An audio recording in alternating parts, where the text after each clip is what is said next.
Senhor Deus, Pai querido e Pai amado, viemos te louvar, viemos te glorificar, viemos te exaltar, Senhor, pelo dia que Tu tens nos dado, pelas Tuas bênçãos, pela Tua graça, pela Tua misericórdia, pela Tua compaixão, pelo Teu sustento e pela Tua provisão, porque Tu és um Deus tremendo, Senhor, e viemos lhe pedir em nome de Jesus, que Tu possas continuar abençoando o nosso dia, e nesses momentos, ó Pai, que estamos em comunhão com estas irmãs, Senhor, que a Tua bênção, que a Tua graça e a Tua misericórdia permaneça sobre nós. Amém. É o que eu te peço em nome de Jesus. Amém, meu Pai, e aleluia.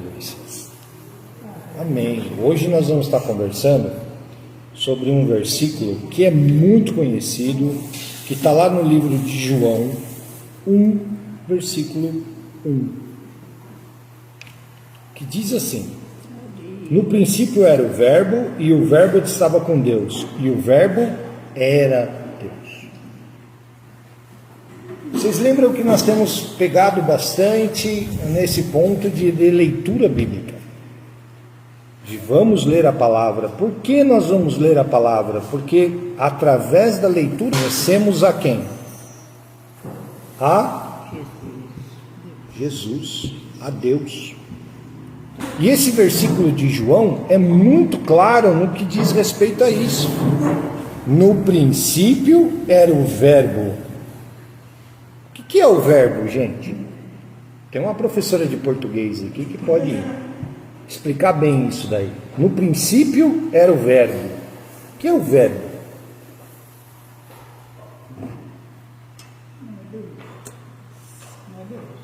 Deus, mas o verbo, a palavra verbo, o que ela significa?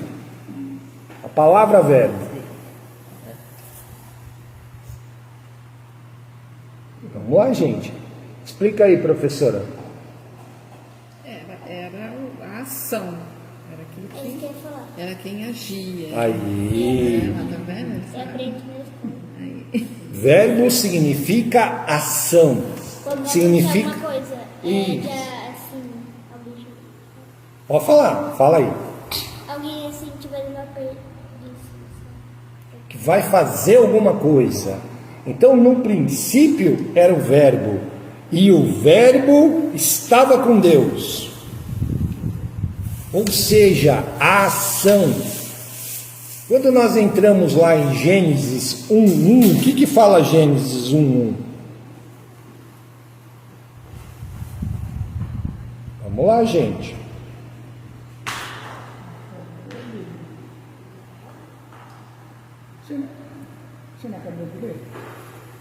Não, eu li o texto de João 1:1. Eu li esse versículo, estava lá no Evangelho. O Gênesis 1:1 diz assim: no princípio Deus criou os céus e a terra. João começa com o mesmo começo lá de Gênesis. João vai lá no começo de tudo. E diz assim: no princípio era o Verbo. Gênesis 1:1, o primeiro versículo da Bíblia diz assim: no princípio Deus criou. Ou seja, Jesus estava no momento da criação. É isso que João está dizendo. Criar não é uma ação? Não é um verbo? E o que João está dizendo? No princípio, o verbo, a ação. Ou seja, no princípio, Jesus estava lá no momento da criação. Esse é um versículo base. Esse é um versículo na qual toda a teoria da Trindade se baseia nele. É um versículo que prova que Jesus estava no momento da criação. Jesus era a ação. Deus é o Criador, é o Espírito de vida, e Jesus é quem executa essa ação. Tudo bem? Tá certo? Como é o nome do seu filho? Davi. O que significa verbo mesmo? O verbo significa uma ação. Ou seja, Deus fala e Jesus executa. Tudo bem? Deu para entender essas particularidades da criação. Tudo bem?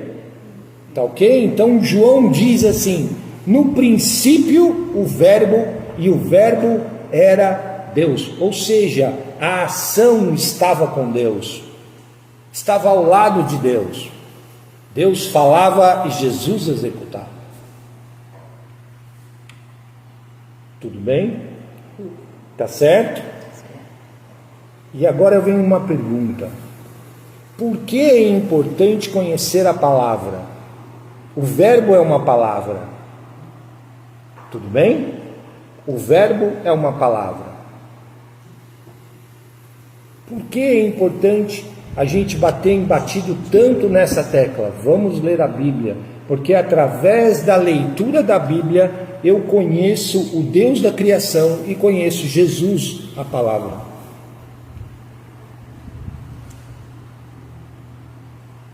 Deu para entender? Quem é a Trindade? Deus Pai, e todos são uma única pessoa. Manifestos através de quem? Jesus, né? Jesus. A manifestação da Trindade se faz presente em Jesus. Jesus se faz homem, o Verbo se faz homem, torna uma ação visível, tá ok? Morre, ressuscita e deixa quem? O Espírito. Por quê? Porque Jesus, ele continua sendo Verbo, ele continua sendo ação. E a palavra está escrita que Jesus está à destra de Deus e faz o que por nós? Intercede por nós. Jesus continua executando ação. Intercessão não é uma ação? Ele é o nosso advogado. Por isso que Pedro chama Jesus do nosso advogado, porque ele está à destra do Pai, intercedendo por nós. Tudo bem? Deu para entender? E nos deixa o Espírito. Só que quando Jesus é batizado, o que acontece com Jesus? Quando João Batista vai batizar Jesus, o que acontece com Jesus? E sabe por que ele chama João Batista, amigo? Eles tinham o nome de João. Naquela época você não tinha sobrenome. Você era João, filho de alguém. Era assim que as pessoas eram identificadas. Você era Jesus, filho de Maria e de José. Filho de José, o carpinteiro. Era assim que você, em hebraico a gente chama Jesus Bar José. Jesus, filho de José. Era assim que ele é identificado como criança. Tudo bem? Quando alguém ia chamar Jesus, quando menino, por exemplo, Jesus Bar José, vem cá. Jesus, filho de José. Porque existia também vários João, vários José, várias Marias e assim por diante. Então, como eles não tinham sobrenome, eles identificavam dessa forma. Que nem, por exemplo, eu tenho um filho, e se meu filho for tirar a documentação judaica dele, o que vai acontecer? O nome dele vai ser Davi Bar Davi. Porque o meu nome judaico é Davi. Tudo bem? Tá certo? Davi, filho de Davi. Tá certo? Então é assim que eles eram identificados.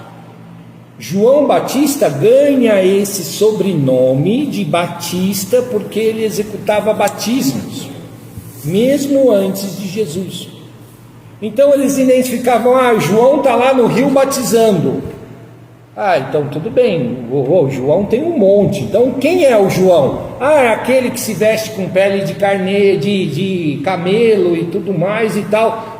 Mas tem um monte de gente que faz isso e tudo mais. Então é o João, aquele que batiza as pessoas. Aí as pessoas era fácil de identificar. Por isso que se tornou João Batista. E o interessante é que se nós olharmos para a vida de Jesus, Jesus não é, depois de grande, não é mais identificado como Jesus, filho de José. Era simplesmente identificado como Jesus.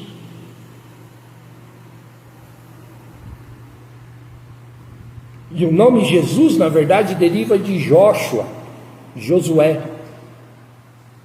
Tá ok? Por que ele nasceu? Porque ele foi criado na Galileia, eles têm mais ou menos um caipirês. Aí, em vez de Joshua, chamava de Yeshua.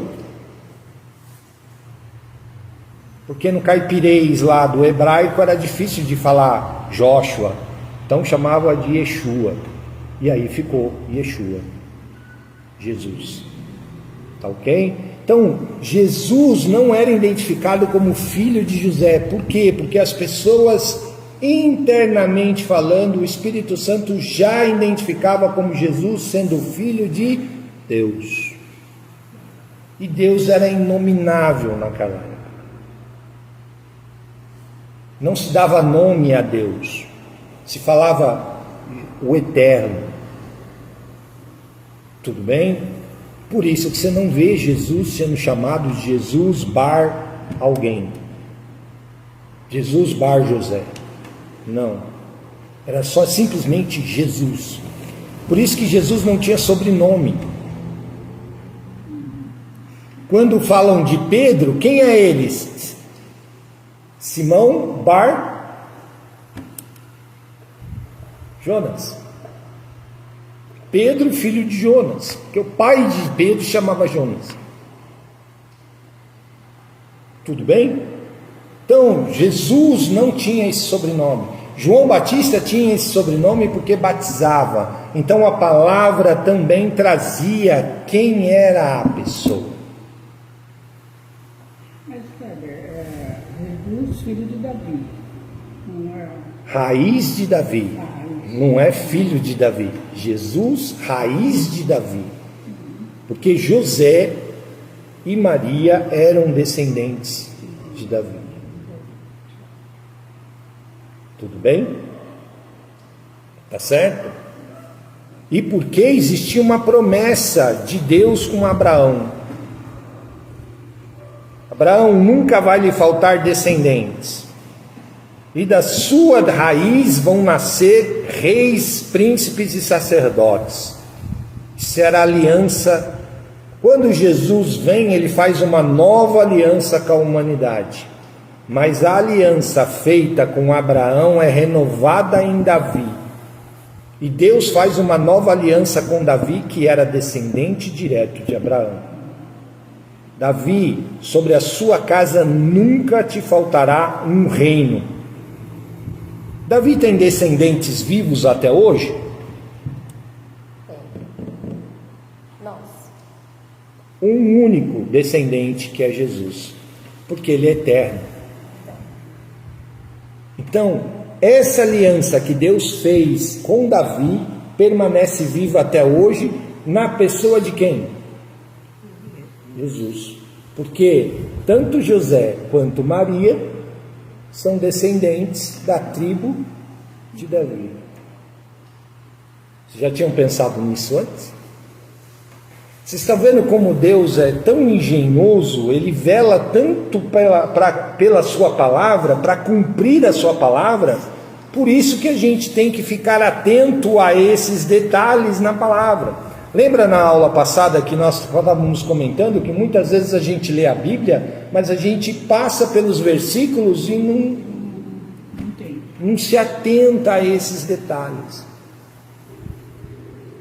Tudo bem? Mais uma prova de que Jesus é o Messias. Se você conversar com um judeu hoje, ele vai dizer: eu espero o Messias. Eu espero o Messias rei. Eu espero o Messias descendente da tribo de Davi. Ah, tudo bem, você espera o Messias descendente da tribo de Davi. Você tem alguns descendentes da tribo de Judá ainda vivos? Temos, nós temos descendentes da tribo de Judá. Por que Messias? Messias é chamado Machia. Em hebraico significa Machia, ou esperado, ou escolhido, para ser rei. A tradução Machia é o escolhido. para ser rei. O povo judeu ainda espera isso. Tudo bem? E nós sabemos que Jesus vai voltar para buscar a sua igreja. E vai voltar depois para reinar nessa terra. Aí ele volta para o judeu.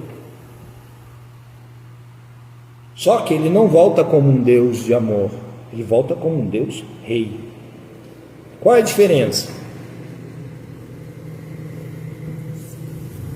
O Deus de amor é aquele que a gente vem, ele é compassivo, ele é benevolente, ele é perdoador, galardoador e tudo mais. Qual a diferença de um rei? Um rei é aquele que unifica, mas ele unifica muitas vezes a troco de quê? Da força, da guerra, de impostos. Ele não pede, ele manda.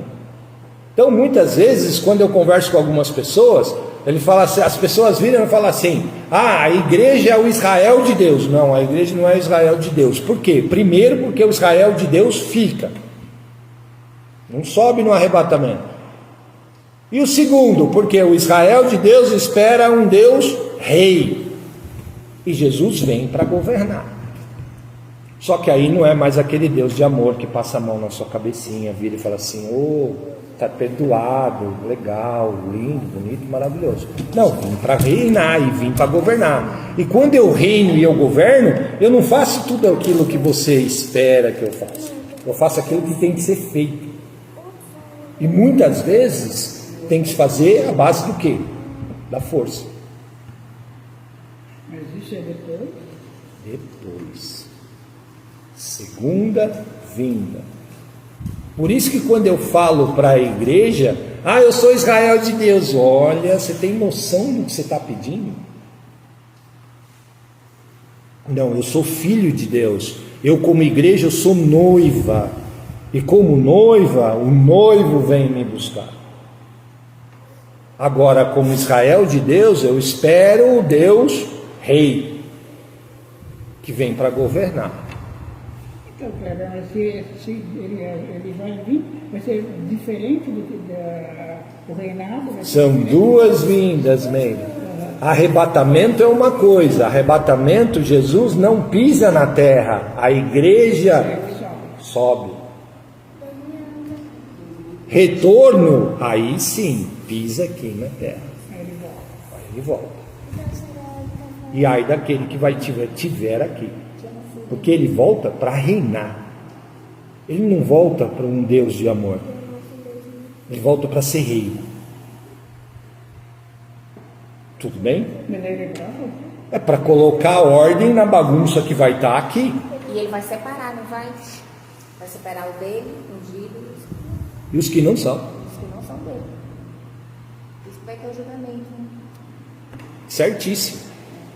Tudo bem? Porque essa é a função do rei. É ele que dá a palavra final. Só que a palavra final, para alguns vão ser boas, para outras, afastai-vos de mim, porque nunca vos conheci. E aí é fogo do inferno. É julgamento. Então, sem piedade. Sem piedade. Porque é a função do rei. Tudo bem? Tá certo? E o Espírito Santo, aonde fica nessa brincadeira toda da Trindade? Voltando lá a João Batista. Quando João Batista batiza Jesus, acontece um fato lá que é muito comemorado pela igreja cristã. Tem poste, né? A descida do Espírito Santo sobre ele na forma corpórea de uma pomba. Tudo bem? Tá certo? E aí, logo depois que ele sai e ele recebe o Espírito Santo, o que acontece? É uma coisa que a gente lê lá no texto o tempo todo e a gente não se apercebe disso. Você quer ver a Trindade junta em um único momento? Você tem um único momento na Bíblia que mostra a Trindade junta. Deus Pai, Deus Filho e Espírito Santo juntos, visivelmente na terra.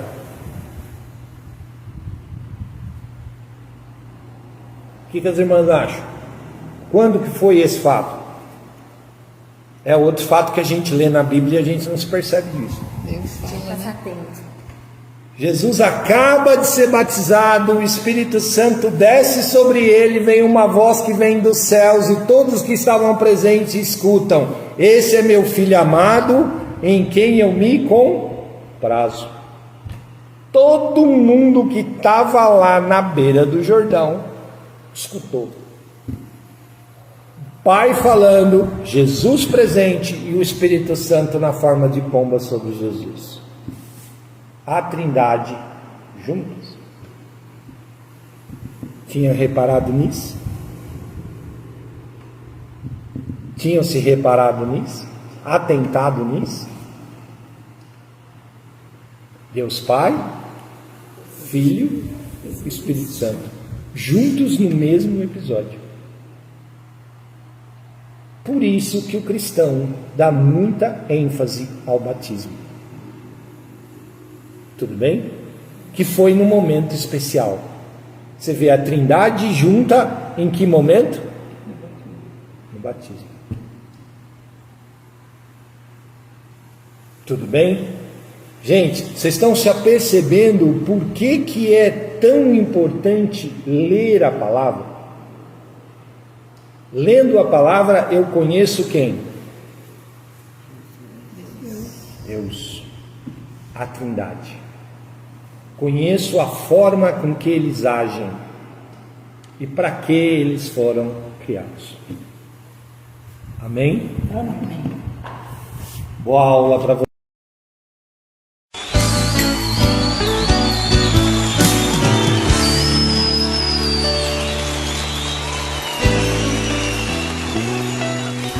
Te exaltamos, ó Cordeiro Santo de Deus, e declaramos as suas maravilhas. Teu Espírito se manifestará nesses dias, trazendo vitória às nossas vidas. Te exaltamos, ó Cordeiro Santo de Deus, e declaramos as suas maravilhas. Teu Espírito se manifestará nesses dias,